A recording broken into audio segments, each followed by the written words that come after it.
கடைசியாக அந்த உஸ்தாத் அவர்கள் அவருடைய காலங்களிலே அவர்கள் ரூஹு பிரிகின்ற நேரத்திலே அவர்கள் சொல்லப்படுகிறது வாழ்க்கையிலே அந்த அந்த மாணவருடைய உஸ்தாது அழகான முறை அபூ தர்ஆ என்று சொல்லப்படக்கூடிய உஸ்தாதுடைய வரலாறின் கடைசியிலே பொறிக்கப்படுகிறது.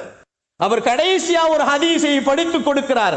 ரூஹு போக போகுது. அந்த நேரத்தில் ஒரு ஹதீஸ், மன் கால லா இலாஹ இல்லல்லாஹ் தஹலல் ஜன்னா என்று சொன்னார்கள். உயிர் பிரிந்து விட்டது.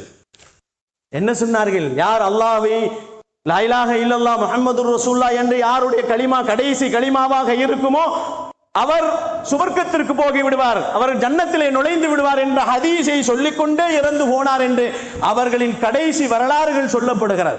இறைநேசர்கள் எல்லாம் அவர்கள் வாழும் காலங்களிலிருந்து கடைசி அவர்களுடைய உயிர் பிரியும் வரையிலேயும் அல்லாஹ்வின் தொடர்போடும் நேரங்களை வீணடிக்காமலும் காலங்களை வீணடிக்காமலும், இன்றைய காலகட்டத்திலே நாம் எந்த அளவிற்கு காலங்களை வீணடித்துக் கொண்டு தொழுகையிலே பொடுபோக்காக, வாழ்க்கையிலே எல்லா விஷயங்களிலேயும் தாமதமாக வாழ்க்கையிலே நாம் நடைபெற்றுக் கொண்டிருக்கிறோம், நடைபோட்டுக் கொண்டிருக்கிறோம் என்று சொன்னால் அது மிகவும் நமக்கு அல்லாஹ்விடத்திலே பாதிப்பை ஏற்படுத்தும் என்பதை நபிகள் நாயகம் ஸல்லல்லாஹு அலைஹி வஸல்லம் நமக்கு சொல்லி காட்டுவார்கள். கண்ணியத்திற்குரியவர்களே, அல்லாஹ்வின் நல்லடியார்களே, நேரங்களை எப்படி கழிக்க வேண்டும்? நேரங்களை அல்லாஹ் கொடுத்த நேரங்கள் நமக்கு பொன் போன விஷயங்கள், அதிலே போன நேரங்கள் திரும்பி வர போவதில்லை. நமக்கு 50 வயசு போயிடுச்சுன்னு சொன்னா 49 வயசு நமக்கு வராது. 50 வயசுல நம்ம நடைபோட்டுக் கொண்டிருக்கிறோம் என்று சொன்னால் 49 வயசுகள் எப்படி கழிந்தது என்பதை கொஞ்சம் யோசித்து பார்க்க வேண்டும்.